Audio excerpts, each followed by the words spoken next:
Hi everybody, this is Odd Samurai, and today I'm going to be reacting to One Piece, chapter 1186. And so, yeah, about 1185, I don't really got anything, or I guess one thing, because of a theory I've seen. But other than that, like, in terms of like my own analysis, I don't really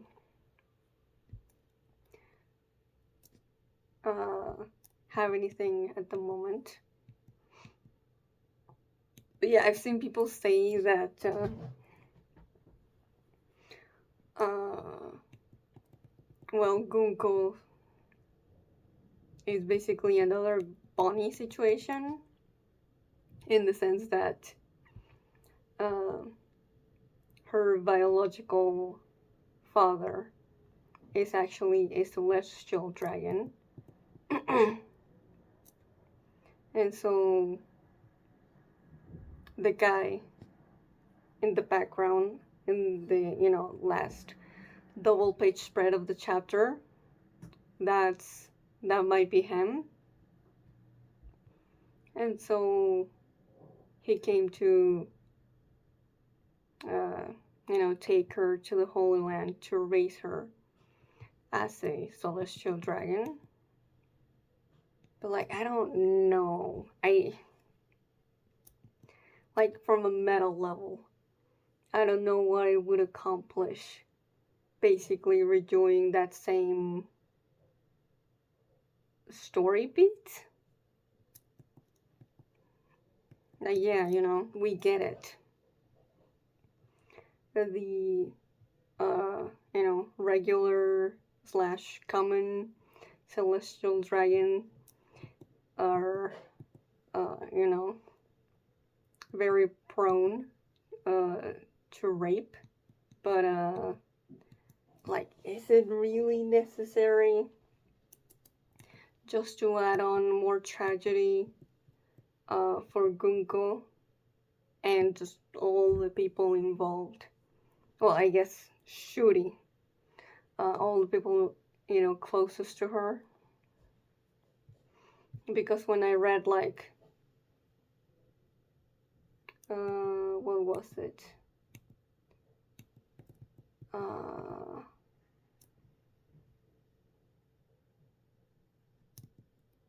It was that little bit here. A lady, it was like, one time a ship from the world government was stopped on Spedia. The kingdom was stunned to encounter a type of authority we'd never experienced before. Lady Candle was bedridden for several months after that due to fatigue, and you wouldn't believe how gloomy the people were during those months. So the theory is that that's when it happened. And so, like, it is possible. I just, yeah. Well, why do we have to have it again? I still feel like there's gotta be something about Shuri that is particularly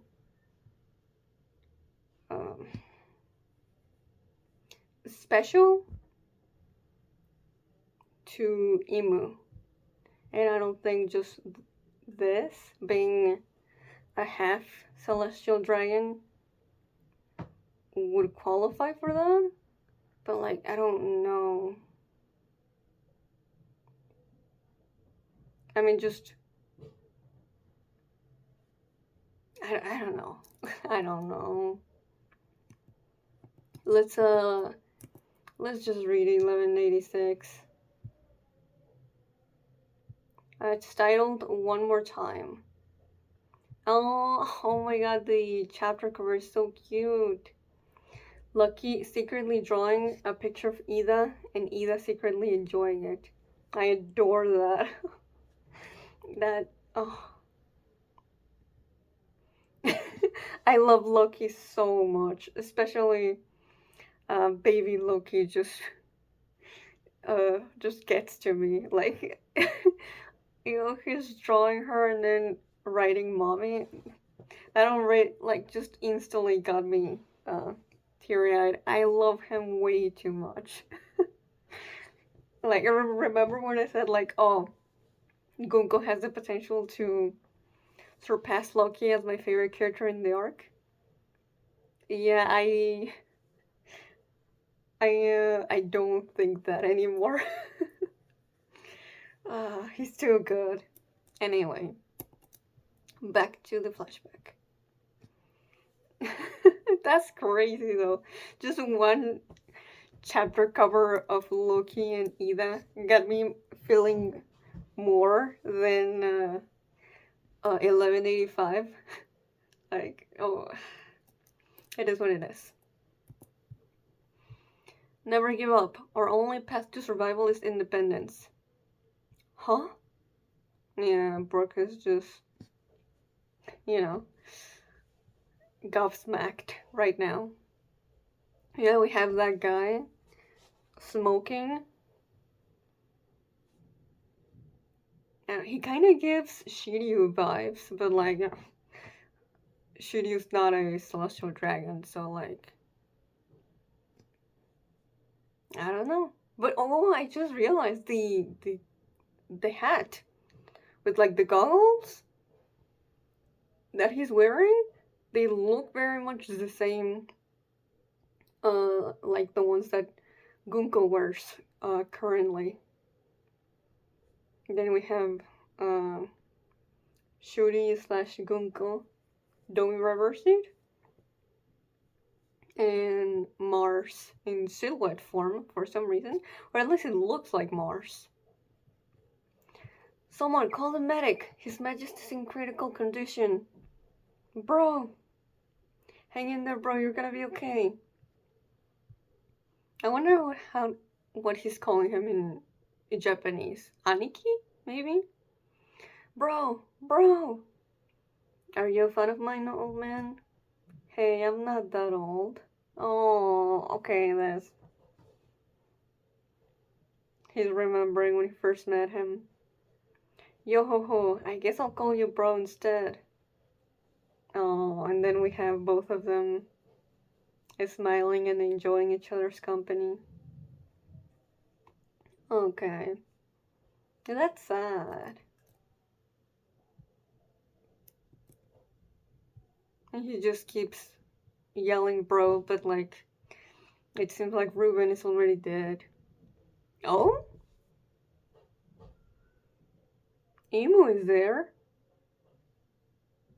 Somehow. Either, like, I don't think, like, physically, but like, I don't know where they're coming from. Hey, didn't anyone hear me call for a damn medic? This was an inconvenient time for an interruption. Brook, that man is already dead. Oh, the way that Brook's looking. It's like, he's still so shocked, but yet the tears have already started because he was still in denial. But his body had started to react before his mind. You there, who are you? What have you done to Princess Shuri?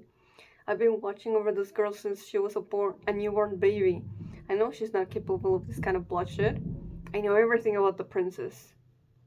Okay, so he didn't believe at first that it was her. But Brooke, did you know that I was a celestial dragon? Oh, shit. I was really hoping that was not the case. Okay. So I guess that is the confirmation. Oh, that's terrible. Oh, that's so gross. Did you know that this man was not my real father? Stop calling him this man. Huh? What are you talking about? You're King Reuben's legitimate daughter and heir, of course. Where's the proof? Proof? You don't need proof between parents and their children. Oh, Bonnie and Kuma. Yes, you do. It would have made a huge difference in my life. I've now wasted 16 years I could have spent as a celestial dragon. Do you understand how angry I am? I mean, I don't, because that's not Shuri. Those are not really her feelings. Look at that. There's not even, you know, like her pupils have completely disappeared. She's just, what is this, her darkest desires or thoughts taking over in a way that they would never do? Like, uh, you know, with Harold when he was possessed. They demanded 1,000 slaves? Wrong. That was because this wretch refused to hand me over. Oh shit. So it was something like that. Don't call him that. He's a terrible king who let his people die for nothing. I see. He chose his daughter over his people. And even then he still couldn't protect her. He was, very much an inverse of Harold. He was a father over a king, whereas Harold was very much a king over a father.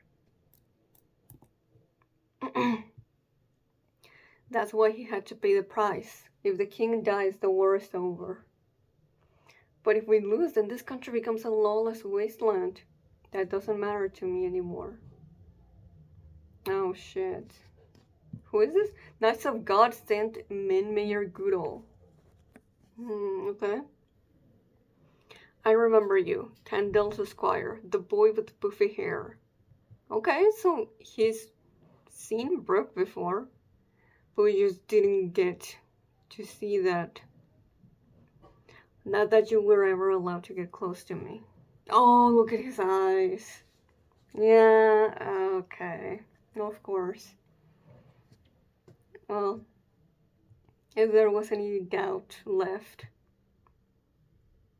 there's none now that he shares DNA with Gunko. Shuri.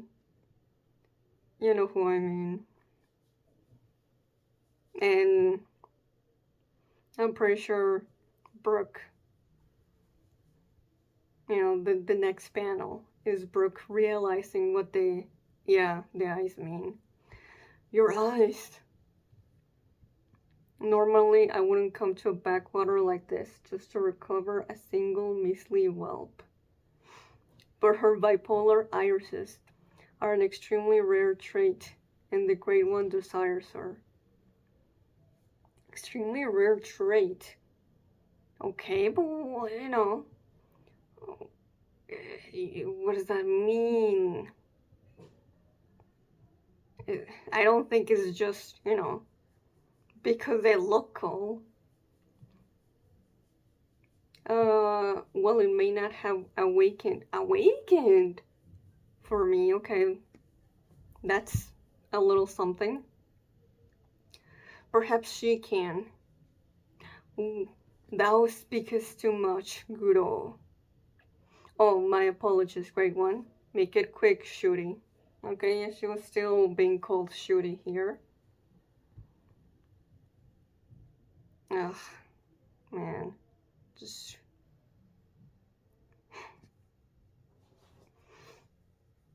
Though it is interesting that, I guess because, it's not something plot relevant.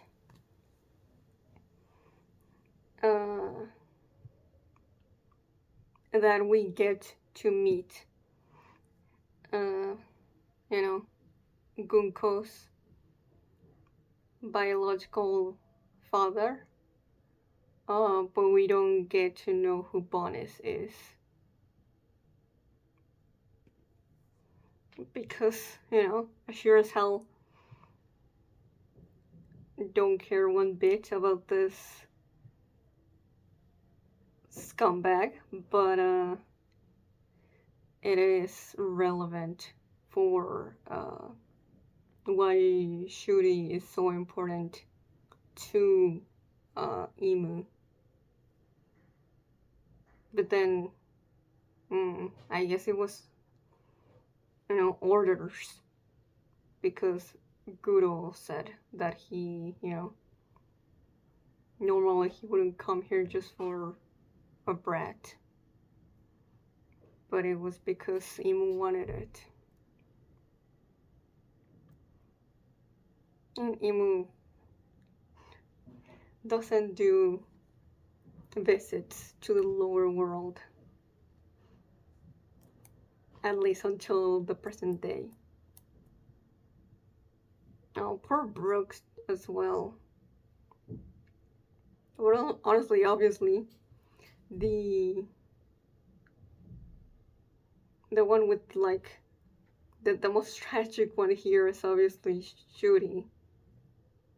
Just, her whole personhood being taken over, being forced to kill her dad, and then just being kidnapped to a life that she never wanted, and just these pieces of shit ruining the one that she already had. So yeah, it sucks, and we can't even see her internal thoughts about it because this is still Brook's flashback. So we're just we're locked into his perspective. But yeah, he's still very much just not knowing what to make of all this, not processing it, just going, huh? This can't be real, I must be dreaming. I changed your diapers, I know everything about you, Princess Shuri. Man. Yeah, because... yeah, Domi Reversi hasn't been explained to him. Though he hasn't commented anything about the wings and the horns, but honestly, there's a lot of information that he's not able to understand. So like I understand not focusing on that, but still like he's now taking this as like, oh, I guess this is not what she feels.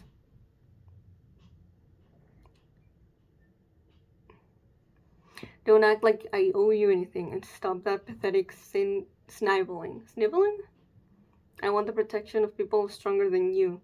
And if I get to go to the Holy Land, then I no longer have any need of you. Oh man.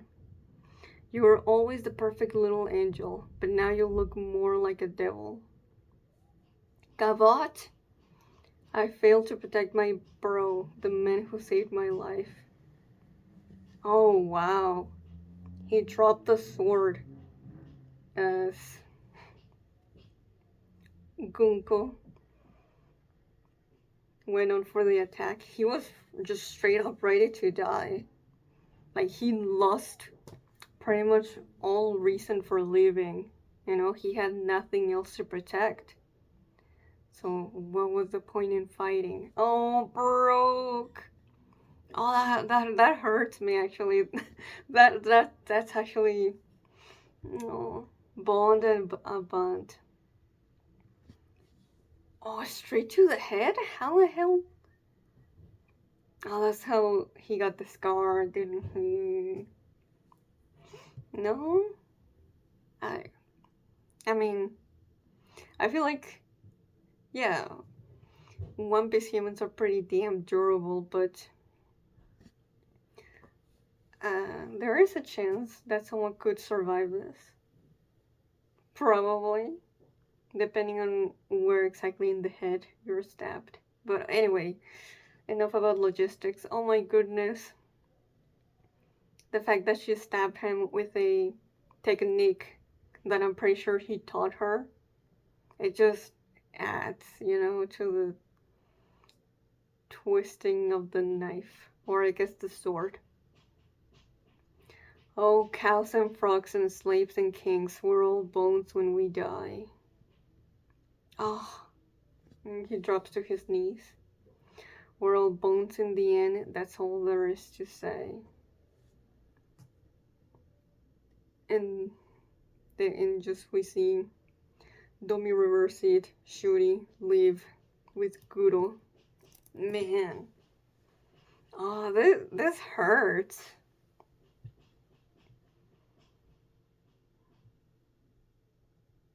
Just seeing Brook basically accept death. Because, like, okay. It seems like she really believes this. She really wants this. What is there for me to do? I guess I never really knew you.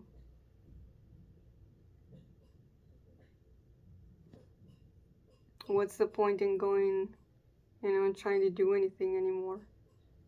Oh, Brook. And then he wakes up. Captain Brook, he's awake. Oh, it's a miracle. I've never seen anyone survive with a sword stuck through his head. The sword somehow managed to avoid all the major arteries and your brainstem. So the damage, blah blah blah blah. Where's the king? Oh, I don't know how much you remember, Captain. Look, we shouldn't tell him too much, might rattle him. Ouch. No, tell me the truth. We lost, Captain. The king's death sealed it. No. Someone witnessed Princess Shuri being put onto a government ship. Oh, his expression. Many civilians have already fled the country. But what country will take in all those refugees? Oh. Oh. Captain! Oh no, he's bleeding again. Hold on, Captain. Stay still. Captain! Captain!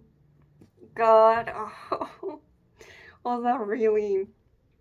He really excels on expressions, especially ones when characters are crying, and man, this one, it gets to me, okay?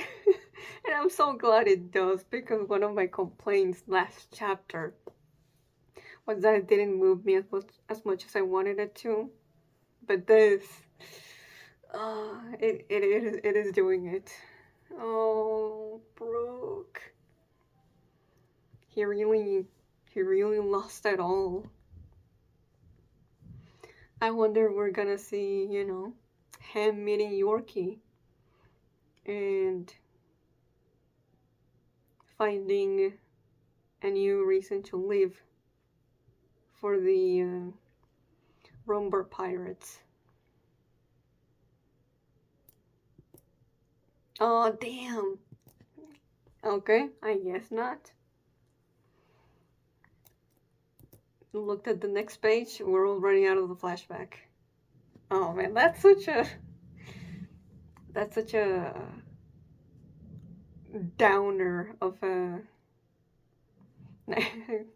I know, right? Like, it's One Piece. What did you expect of a flashback?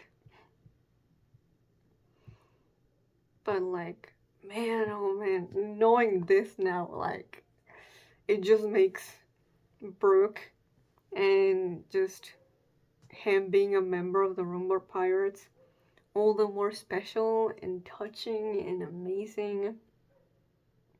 That he was able to find such joy and companionship again after, the heartbreak, after everything that happened in this Desperia kingdom.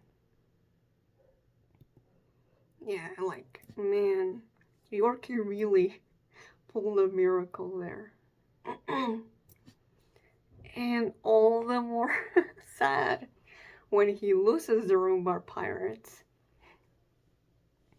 The family that he'd managed to gain after thinking that, you know, he didn't manage to protect anything with Shuri and her family. And then it happens again. Oh my god. Yo, Brook is such a strong character. Actually. You know what? Screw it. I think I don't know how long it'll last, but right now I'm putting Brook as top 5 OP character. Oh man. Oh yeah. This really I feel like makes uh the stuff his first flashback even somehow better. Like I thought that couldn't get better because it was already like a top 3 flashback for me in the series. But yeah, this manages to elevate it. Oh my goodness. Oh, okay.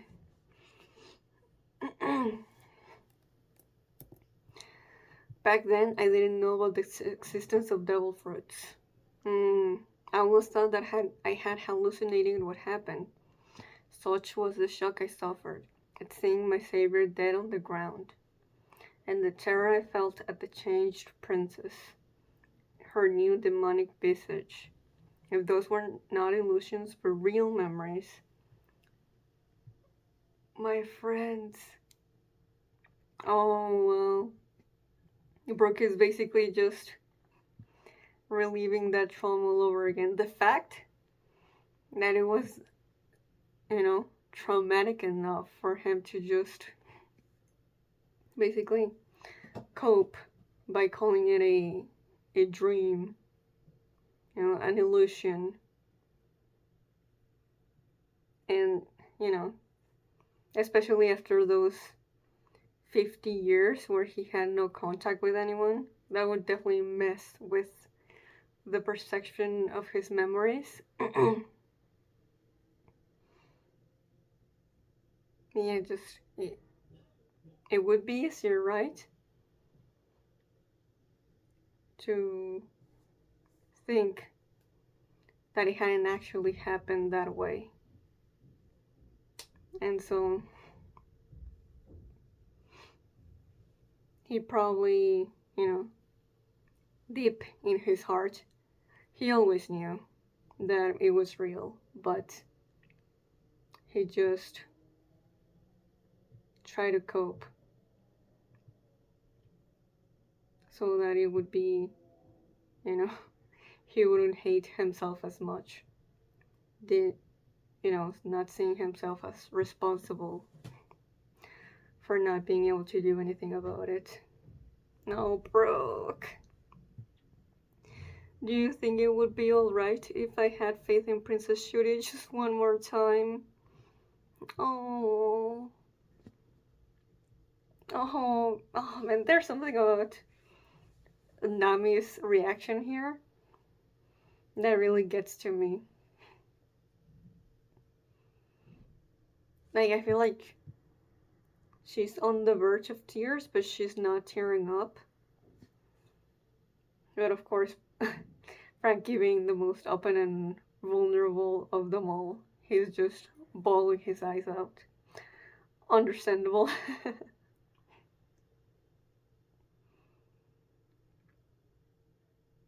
Yeah, I am wondering what Usopp will say, since he's all about, like, lies and stuff. But also being the one that was like, when push comes to shove, he'll always tell the truth, especially to the people that matter most.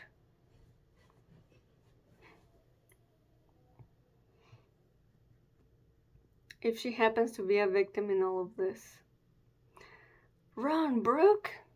Oh, because I'm Papa and Mama's daughter? I want to save Princess Shuri. Okay. Okay.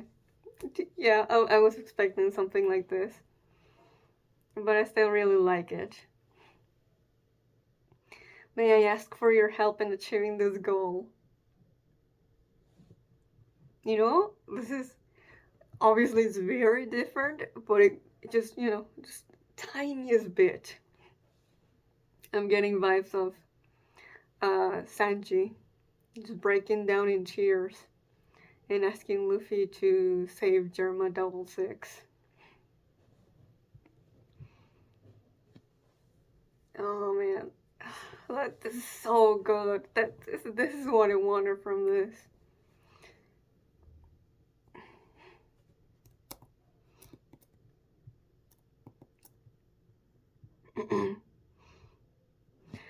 Oh, okay, Jinbe?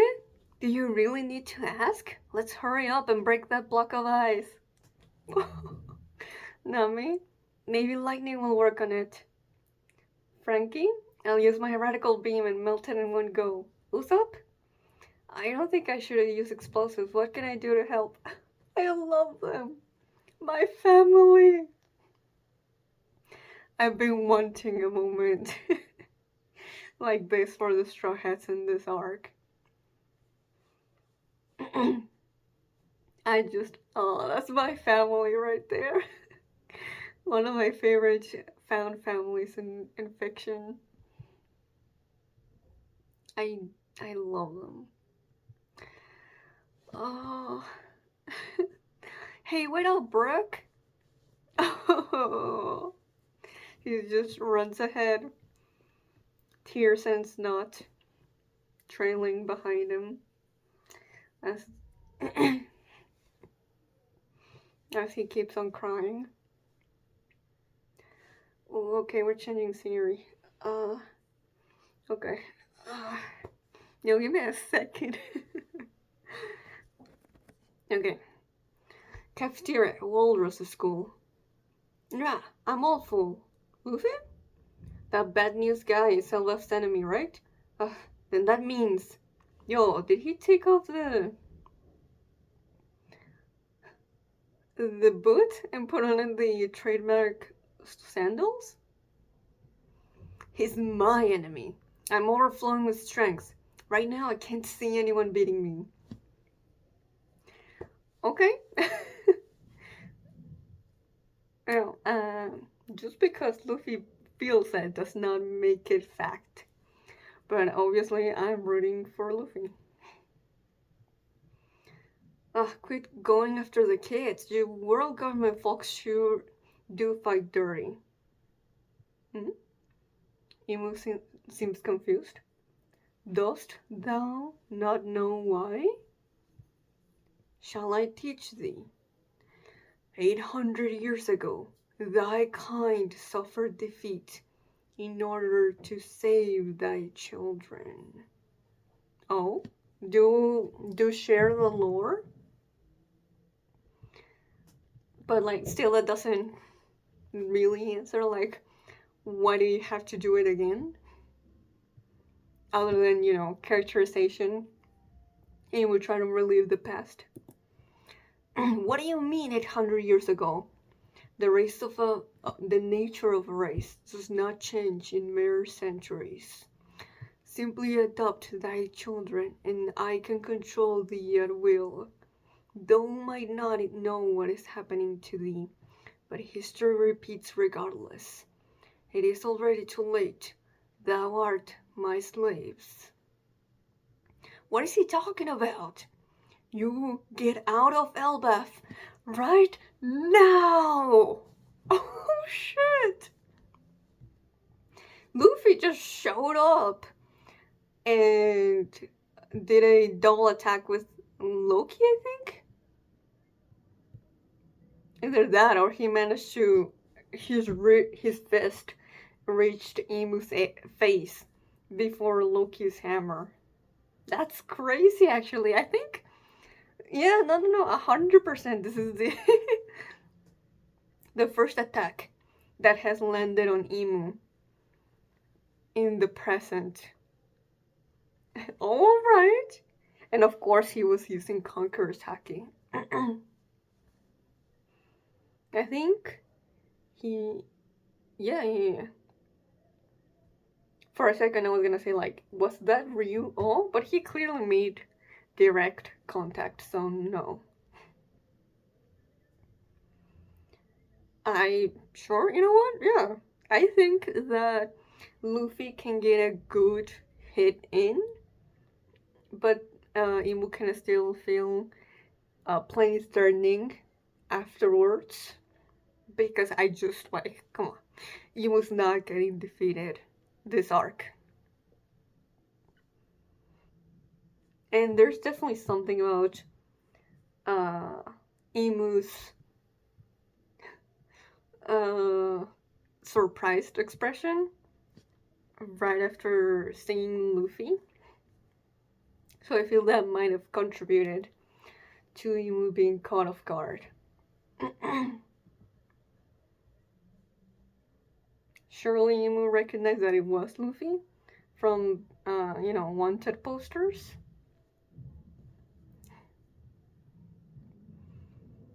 Well, okay, alright. That's hype. But honestly, this chapter made me so invested in the Brook and Shuri stuff. Now I'm like, wait a minute, can we kind of go back to that though? But like, I understand like the larger fandom wasn't pleased with the timing of the flashback, so we're probably gonna stay fully focused on Luffy and Loki versus Emu for a bit. And that's totally fine, like I said. Ever since that chapter with Emu going like, isn't that right, Joy Boy? I'm quite invested in Emu as a character. Uh, but yeah, Emu got clobbered, and I feel like that's gonna be the uh, one hit Luffy's gonna get, and then that's gonna be it. I don't see the Straw Hats, having a clean victory this arc. Well, then again, I have no idea how the arc will conclude. So, yeah.